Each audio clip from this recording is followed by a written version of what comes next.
Ni sambula binaka na sarsara ka bakarorongo tiko mai ena mataka ni kua.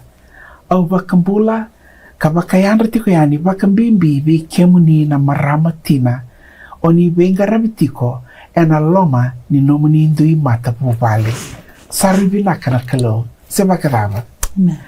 Au kinta baki kemuni ena dua tale na itaki-taki mai na parokaramu na dhangi bo a fresh wind of hope for women. And the kalaunga tena mataka ni kua ni tiko bataki au ena loma ni studio o rauna nongu itoka ni marama ka rauna Veivosoti tiko ena nonda ulutanga ena mataka ni kua. Au kinta baki kem rauna marama Mrs. Kaisuba au kinta baki kemuni ena nona laloma na kalau. Ina kwale ba Mrs. Navarro. Kinta baki kem ni talanga Navarro rongo tiko ena vata ni kakamburaki ni programa ni marama. Maka kina ba Mrs. Rabuka kinta baki kem ni taltinga ena nona laloma na kalau ena matakongo. Ina kwale bu Mrs. Navarro ni sa bula binaka kersara Navarro rongo tiko mai kina programa ngo ena matakani kua. A very warm welcome to you both this morning. Binaka bakalebu na nomundra ubeito koni tiko ena programa ngo ena kena wasi tiko e so na beindrendre e ralaku duruma tiko na marama tina ka Veivosoti takitali tiko nga na kena iwali e so. Sembera ni tau tekibu ena mataka ni kua au sureti kenda tau ke rani lolono lunda tau tau baka no mundi mentona no tau masu. Ki lo malangi ki nei tiko tambo ki tau dhuba ki sau mena mataka ni kua tau manda ki tau baka tusana ni tau bulan ruka ka ki tau sureta ng gas ni buli lemu na yalo tambo me mai ndambera viti ki tau ka tiko ena ni tau Veivosoti baka bimbi na mataka ni kua ki tau masulaka non rambula na marama doon beka ena sar tiko se baka rorongo tiko mena matakongo laka duruma tiko na ndrendre turanga ki tau masuta na nomini kokoa moni tura viti koya ka baka yalong kangata ki koya binaka baka lebu na nomini kalondo rongo masu chisu na ibakambula. Amen. Amen. Amen. Nanote tau ulutanga enta tau na Veivosoti ko kila na mataka ni kua eto kuna bakaongo Veivosoti kina Veivakabulai Kune Vakacegu ena Bula ni Vakabauta. Kena Vakapertania forgiveness and healing, finding peace through faith. Mo kere Veivosoti be indona we kamu sampo dondi na nakandre mo vakava. Ye kilana tava niko sabaka edora rawa na kere Veivosoti ona Kune Vakacegu. Kana solia beiko en dua na bula ngalala kei na bula marao. Ena vakatumbura talenga na nomu bula ni Vakabauta. Au kila ni kona rao ni vakandina taka ena nonda dui loma ni vei matapu vale ni tukina na mavoa. Na mavoa mai na ngona eliu past wounds na beile le dhabi na mosi, na kavoro, na veivakaisini, na veindusi, kanda ubunga na nguna, na veikaongo enda ubakabuna tu, na kena ndrendre, menda kere Veivosoti. Kanda umai bakabuna tu, na lenga, kina mabua, ena loma ni nonda dui matapu vale. Iona kalo, engandreva, menda bula binaka. Kakiri kenda menda ndau kere Veivosoti. Senga wala ngani na bukia na nonda bewe kani ke irna tani se irna wekanda. Vakabimbi ena bukia me soli na bula binaka ke na bula Vakacegu be kenda yandua. Matakongo tona Veivosoti taka e sona ngoni sala vakalo e rao ninda na vakaburia me bukeki na nona bula en dona marama tina me rao ni Kune Vakacegu ngalala ke na bula binaka E vosa talangana I bola tamu, baleta ng bula ni Veivosoti. Au talay takana tikini bola tambongo. Efeso, na wase ba tikine tolu sang bulu karua. Au talay takana kena vosa ba pertania, ang andra muli kana matakongo. Be kind and compassionate to one another, forgiving each other, just as in Christ God forgave you. E saruimbimbi o kenda na tamata tambo sakayani menda do bakatusa na nondambula. Kere Veivosoti. Daulolo. Be kind and compassionate to one another, forgiving each other just as Christ forgave you. Matakini kuwa, doon rin naman ng bula, olitia. Endo na maramatina, kadurumati ko endo ng bulan renre, en aloma ni nona matapupali. Endo nga nawe kanaboleka, e waka mabuataka na yalona. Kasapa kaya baki mai na nona lako durumati ko, na mabua kay na mosi. Kasi nga bakando ni Rombo, Veivakatusai, sekiri Veivosoti, na Veivakani po lekongo. Bunga na nguna, sanda durumilitia na dhunru. Kando na numa, mesabi susumitaka, na kaya pa kay dhuribwa. Yamani senga. Kasando nona itokani boling aulitia, na masu. Sando masu laka bakambimbi aulitia, mebuki kwa na kalo, merau ni waka ngalalataka na mbula besuki ongo. Misulimi kwa na kalo, na yalo malumalumu. Merau akina ni kere Veivosoti. But it was so hard for her to let go and do na ng balamo. Bula batatu, kay na mabwa, ni yalo na maramong ko. Anong na singa? Bebili ko kwa na wasi ni kalo na bola tambo, e na mali una wasi ono, tikine tili ka ba? Tuko na bakango, ano wili ka talaga na pasama pertania, o tali takitiko. For if you forgive other people when they sin against you, your heavenly Father will also forgive you. Eboleno na bulo litia. Mesa dhawi kalawa. Take the first step. Ka mesa kere Veivosoti we kwena wekana. Merao ni ngalala may na mabua kina mosi elako dhurumatiko. Tona be tala no taka kabe wisi takayani. Ikimrono nungu itokani na mataka ni kwa. Na keni matai kere Mrs. Rambuka, understanding the power of forgiveness. Na dhaba na puna, saruin daw ndre kina, menda daw kere Veivosoti, wakabibi, we ira na wekanda woleka. Nakaya, dona tarovi nakaya.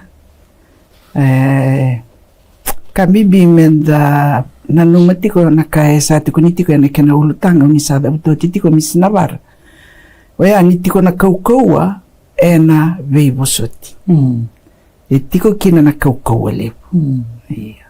Enda naroni pakilanga na kaukaua ya nita saba kailor na Veivosoti. Esa kandina sara enda unrenre na Veivosoti ena lala daroni kaya sena tiko be maluai senga ni binaka ni ado tiko ngoe na malio ni Veivakani ka Veibolekati me bakanga enta sara ni tabaka dina taka keve ia vila tiko na kambimbi tiko ike endo numenda na reida ni roni ado tiko ngo na buku sarangani kena butuki sombu na dinati etiko na Veivakani baka Veibolekatia ia ninda rede tiko na nanda bula baka tiko Wambimbian ng Bula Vakacegu kei, Ngo, Roni Abutaki, and a lebu sara na Vein Matangali, Bula Vakabauta kan. Ia kandina, Roni Dawiali, Sembutuki Sombu na Vendina Dinati, Sanda Utu. Kwango Roni Vakabuna, and Malu ni Veivakati, me adukina, na lenga, o koe na ngandrevikina, na kere Veivosoti. Ia senga ni ndeu kararo me aso. So na ngauna, Roni tiko mbeka na dala makawa, talevi lisu tale tiko. Sena maboa, makawa, talevi lisu tale tiko. Ia, balata na dao, balata ngani se ali tiko, na Veivosoti. Ia, se talevi tiko ngakina. Au Vakabauta tikina bimbi na tikina Vakaivola tambu tiko ngoe na kolosa na wase tolu na tikina tinika tolu kati wango na wasani kalau ndo Veivosoti Vakacegu kakakwa ni veidunruvi ke wakasa andua na ka sararawa kina indua me wakasa senga ni dunruvi kemdo na Kristo mundo wakata lengakina Vakabauta matatabu naka na tikini bola tambia seni dunruvi kenda kina ukoya o kenda talanga menda kakua ni dunruva kina indua menda na nunga tiko na Veivosoti bata ni ukoya saranga na nunda kalu amai matana taka na Veivosoti na kena ipakatangi ndingende lere ndua Veivosoti lala idhawa kwenda kana kachungu ia oyanga na tikina uia vakareitaka bata ni tiko na kaukaua na Veivosoti. Ia, ngai adanga me na kaukaua ya, minda sa Vakaiadora na Veivosoti. Sa, toko ni kada tukina ngona pasani kalau. Asindo tali, kenanga me na reitali kinandua na vanua. Sa tiko sarangana Veivakandetaki. Pasani kalau. Vale, Mrs. Ramboka. Kini karua itaro, what the Bible teaches about forgiveness. Mrs. Kaisupa, na vare sona itala noa, e bolai tu e bola tambo e rau ninda buli mai kina ka rau ninda vakandana muria e na nonda Bula e na beisinga. Yuna ka Mrs. Navarra, da dona itala no e votu sara mai vea o na itala no me mbaleti Ana. Ana na tina Samuela. Da kelani o Ana wati Elikana. Elikana roa na watina. Sini karara wendona marama me ro le ruo tiko, ro wekaruani tiko. Ro tiko lama ni ndoa wale ngana vale. Kei sa lo rei tiko ni ndo verau e wakaluvea, ndo e senga. E asi ni kararao.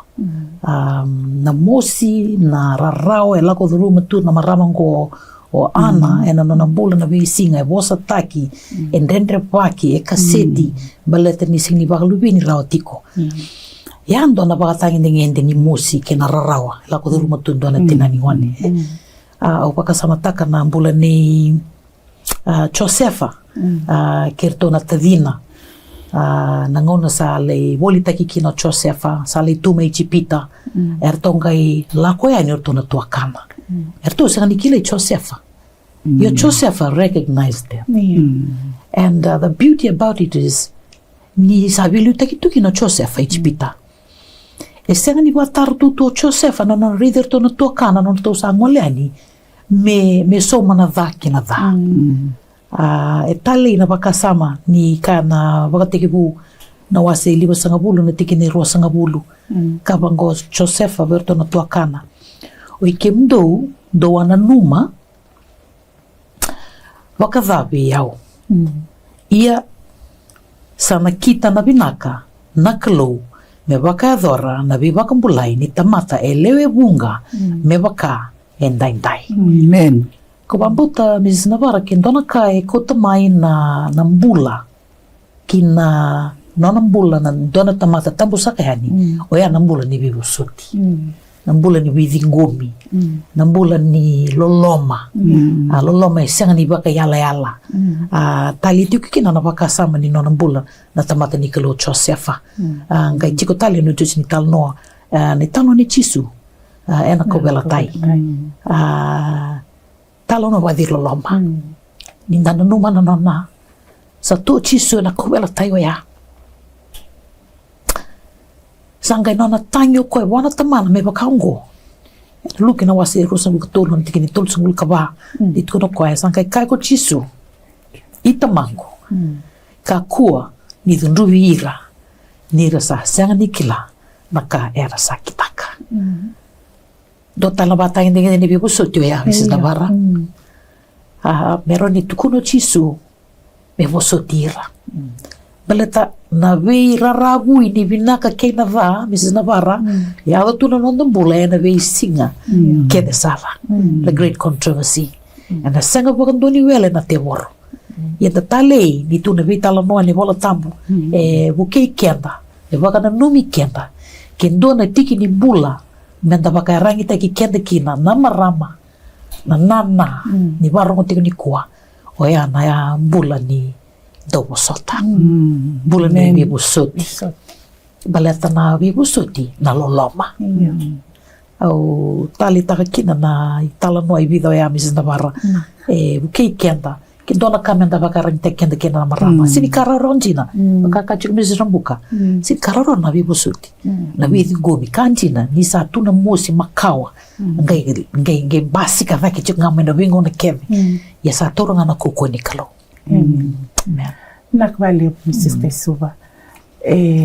Sianga ni ka rawa. Ndre. Iyo, kento sa reida na wala itu ni wala tamu. Na Bula ni Josefa. Na Bula na turango chisu. Thava, sona ngoni sala, se waka sala do rau ni wasea, na mataka ni kua, me rawa ni dhabu i kalawa kina, dua na maramatina, dhuruma tiko na ndrengo. Baleta na tebor sa ringasi. O koe na kote tiko mai na mabua makawa. Me baka dhuruma tiko mai. Ena tuko na tiko nga, wana maramatina o ya, na musingo, na mabuongo. Ena buki kouta dhaki tiko nga mai. Dhabara ni dhakaba. Dua na maramatina. Baro roma tiko na mataki ni kua. Dhuruma tiko meka mai. Na mabuongo, sabaka yambaki mai. Dhabe sona kato reni wasea. Dhabe kalawa. Me raniado kina na kere Veivosoti. Na baka tutusa. Na beni gobi. Mrs. Rambuka. Venaka Mrs. Navarra na matainika. Menda sata de kamandanga wana turanga na kalo. Me kerei na nona Veivuka na turanga. Me sulia na kaukaua. Me rawa kina ni kautani. Na yalo ni tawa Veivosoti. Sa na yalo kaukaua mbeka rinda kaya. Na yalo ni rarawa. Katiko bata kena yalo ni Veivati. Na kalu. Esing dona kaya ndendre vikoya. Kanga ndikila. Kaya tiko na luka na wasitin ka waltikin rus nga vulka vitu. All things are possible with God. Amen. Ndo talaga nakambibiro ni Dr. Leo ya. Nanondan daw wala. Bakay wala. Na naka ngandre pati ko may nalomanda. Kaya bakay binakatatiko na kere Veivosoti. Siya binakatatiko na bakatutusa. Tonga to kay natikini pepa. Wana reida ni na tonga iya ni rarawa. Sena dapat ko lama mena tikini pepa. Waya saranga saka nakauta tani mai ndo na idola beiko. Nomu bakasama mai na lomamu na nomu sana tonga wakai bola naka etiko ena lomamu. Ubina kata no serikikina. Tonga sulit talanga ndo na serikili. Nakvaleu. Ranyo Korea, sa tala na bakananano, rani murian na maram. Mrs. Kaisuva. Naka Mrs. Navarra, don tala na bakasama, oya na non rawan ni reida indua, mero ni rawasea kina non ralenka. Do na kango kaya ndato singay kinto abitano kina do na ulutango ya, ko na mental health. Ninda sa nindo wasea na non ralenga, ero ninda do tubi mate sarang akina. Ngondo tala kene wali, di kumbeka sor na kenandau, kibinaka keba kai libo na nungusende, rani ko le so main duo mo le ndami buwa me council te yiko. Kaya senga, di kumbeka sor na lumdi songo songo lutu. Masulaka, me kauti ko nakalo ki buwa indua na marama, ero ni liba kasala te ki kumai so yana wise counsel darni masulaka me nda kere wana klo me vakarita weekend dona itala no ni wala tambu me suli weekend na nui na nganga so nangoni sala Mrs. Navarra doa ya kene karua kla sa chiku na va chiku talanga na binaka ero chiku ruro sa tunga na Bula dona kaleu menda mbuturaka sombu na va me rao ninda ngaleleta tunga na binaka na loloma na vi kabinaka menda reda na kabinaka biar na kanta dona ka dundende weekend na maramo ya ninda sa reda dona tamata sangai tuna sana binaka ke na sana mulumumu enda gendo ponda lagay kota taki chunga me na ve sana va me balete dona marama dona kali bungo menda masulaka menda kere wana kalunel tamu me bukike da menda reda na binaka ena lon rambulo ir na kanta menda ngai so na ngoni sala Mrs. Navarra roni bukike anda kina me positive chunga na nonda rai ena bukona kanta anak bale Mrs. Kaso we kurenga abi bakasama ro waseti kuna maram na matakinikwa do lebu nanguna o ira na wekanda sarangendo merato ena kumukumungo to ena kumukumungo ni satiko rao na mabua sarui bimbi au talita kana pakana ni bola sombu na numu tavake bona kalo na numu seek wise counsel kabakakina to always choose love mehita kana lolom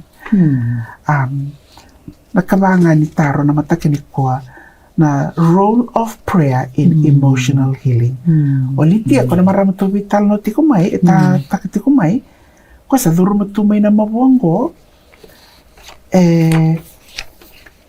dorangu na balama yendona ka o kwa sianga ni themo no na masu yo tikunda taro na vara saramanda ela rakava na masu ena nonda Bula na masu sianga ni na kouta tani sembo koda na mosi ena lomanga ni dona bongi ia ena buke kenda menda ndolaba bakawati na lomanda buana kalo kasureta na yalo tambu ni kalo me ia na beisereki ena nonda Bula it starts with me amen ausa duruma ti kongo senga talimbeka ni urei wabo eunga na loma ni nongo room se loma ni nongo loma ni pale sa lala na pale tata ke bana kalo maswa na yalo tambu ni kalo will bring about healing. Amen. Au talita kana Filipai na waseva tikine ono kina vitu.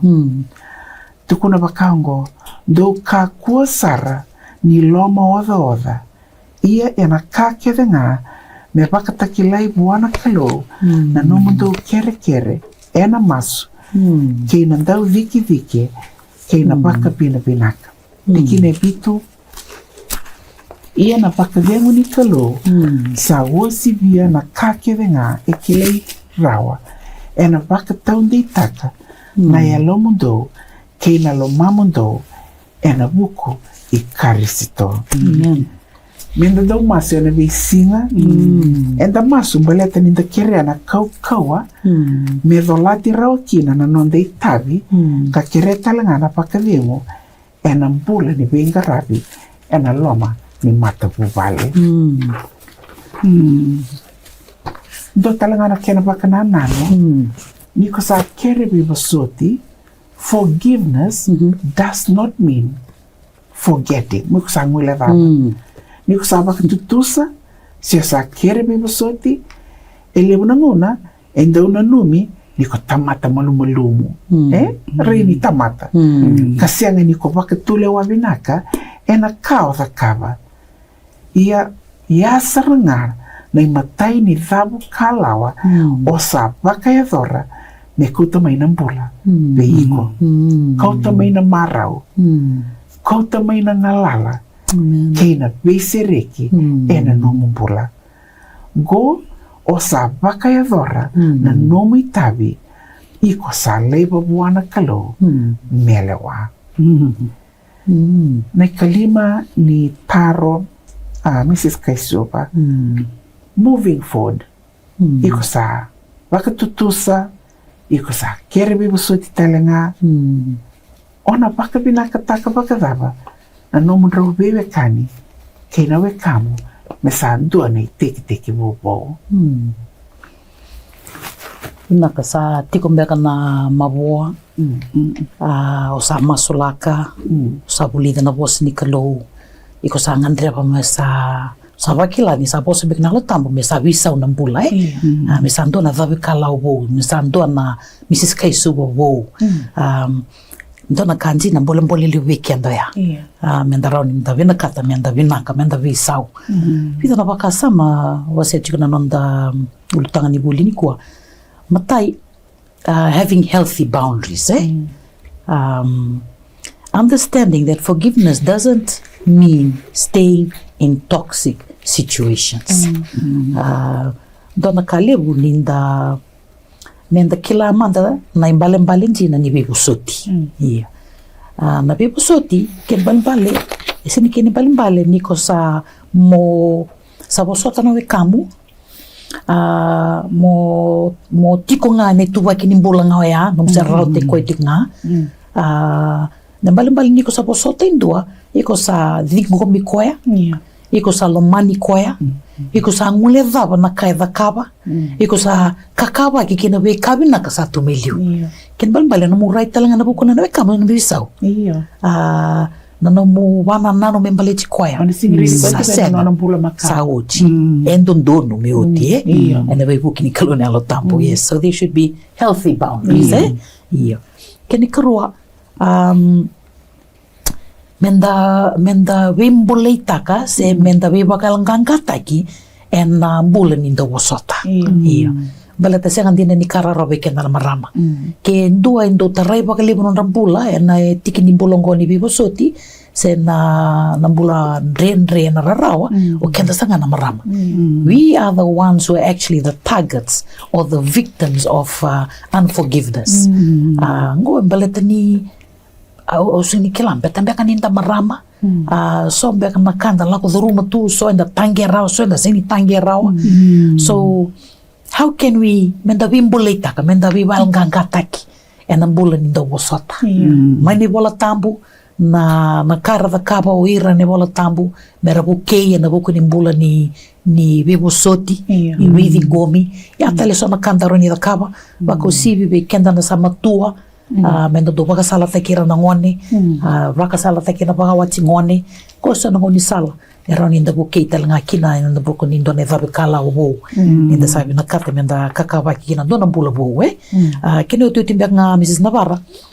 menda Veivakabulai kena buku ni nda Vakabauta nda Vakabauta na kalo ke ndo na ka menda bole kina ve kemni na marama ni warongo ni kuwa kini na tadike mami na tua kai kito na luwe kito ni warongo tiko ni kuwa kendo na ka kito ndo wata kina na ve tadini ni kuwa menda Vakabauta Chisu Karisto Amen. Ya nga na iwali ni nonda leka lebu na kandaro ni Vakabauta lebu na bunua ndaro ni suleki nonda ngona nonda Bula endaro ni Vakabukui maikina yeke mendona ka kito ngandrea mekito Veivasala takina yana buku ni nomu dhawe kalawa yana buku ni nomu sa ngandrea pa mo sa kakawa kikina Veikabina ka 1 milyon yana ndola Bula bo waya mo dingomi Chisu Karisto me nomu Vakabauta me wuni nomu wuni koukoa, wuni nganga tiko na nanda Bula waka usiwi kenda na marama o mai tine tiko na Roma na wasi tin karua na tikine tin kawalu kabangona kena babalangi if it is possible right, if it is possible as far as it depends on you rongo nge ka Paulo ver mai Roma live at peace with everyone nakwale sister ndona tikini wala tambo ko betinia na wase ngo Mrs. Rambuka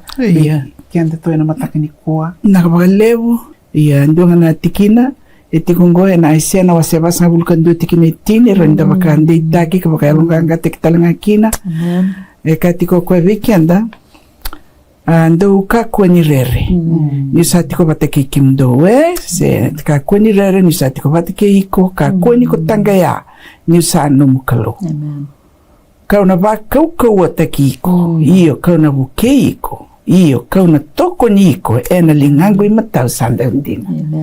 Na vakau atakin tu sama I wasetiku ni kua, na vakandei taki, na vakakadeng ko tinga, wana nanda kalulipu. O kenda, lenda nangarabi ko nga, wakayalo ka vakandina, ka vakandina nata vakaoti, na nona bosa ni ala keda ngambaleta. Sengin ro ni dua, nona bosa ni ala nanda kalu, mena lasu. Naka, sa ko tindak ngaya. Naka. Me kita utinia, kita be vakayalo ganga taki kemuni ena mataka ni kua. Endina ni kere Veivosoti esenga ni kara orawa. Endo taura na ngauna. Tobale amanda na Bula ni maso. Masuta ka kereti kona yalo tambo ni kalau ena veisinga. Me sereka na nonda rumbula. Me rao ni daru Kune Vakacegu. Kune ngalala. Kina Veivakabulai. Ena nonda rumbula ni vengaravi. Ena loma ni nonda rumata papale. Au sasureti Mrs. Ramboka tiko. Meda bora. Endona maso vakatamba kindua. Veira na marama. Era duruma tiko na ndrendre ongo. Na Bula ni ndrendre tiko na kere Veivosoti. Vakatutusa. Na Bula ni besuki tu. Ena Veivakatotongani ni teboro. Pinakapakalevu sa kareminda dubasong nandena masu nda sa masumanda. Turanga choba na tamaiki mami pakalomalangi. Nakalo kau kalunganga singanindu eroi kimuni. Ke mami tiko talongo na yalo rokubi kimuni kandukai kimuni mikimi pakabini katak. Turanga na nung nisama ipakatarata lendo na nguna dederongo. Mewasikina na nung indina na nung nibosa. Ni yala na senga nila surau.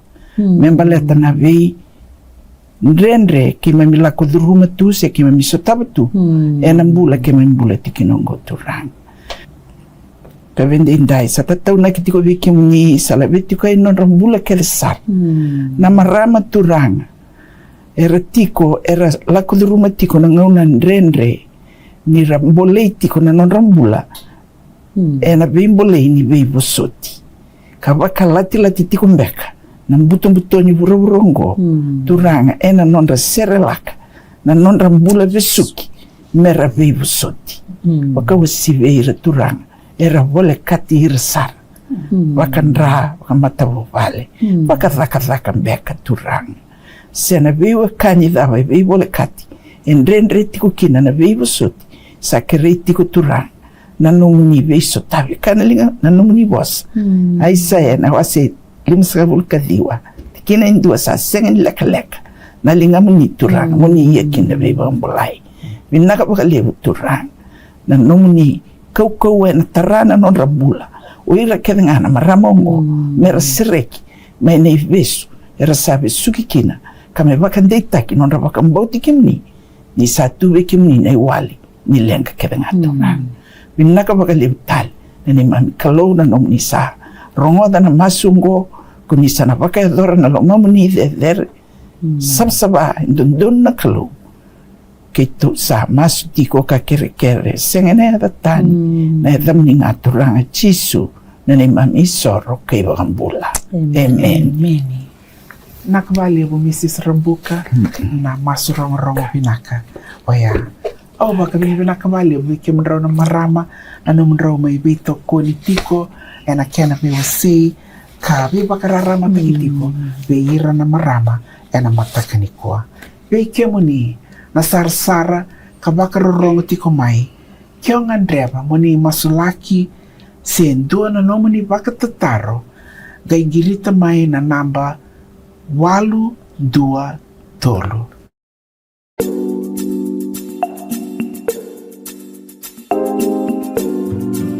Hi everyone, today we will be making Weet-Bix coconut balls, a healthy sweet treat for you and your family to try at home. First, I will crush up 8 to 10 Weet-Bix till it's nice and flaky, 2 cups of rolled oats, half a cup of raisins, half a cup of dates, 1/4 cup of pumpkin seeds and 1 cup shredded coconut. Give that a good mix. Add in 2 tablespoons honey and 1 cup coconut milk. Mix till everything is nice and moist. If you feel that your mix is too dry, feel free to add more coconut milk to the mixture. You grab a tablespoon amount and shape into balls. This is a great treat for the whole family, even as a healthy snack for your kids at school.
And with one voice, 1,000 generations sing, worthy is the Lamb who was slain. So let it be today, we shout the hymn.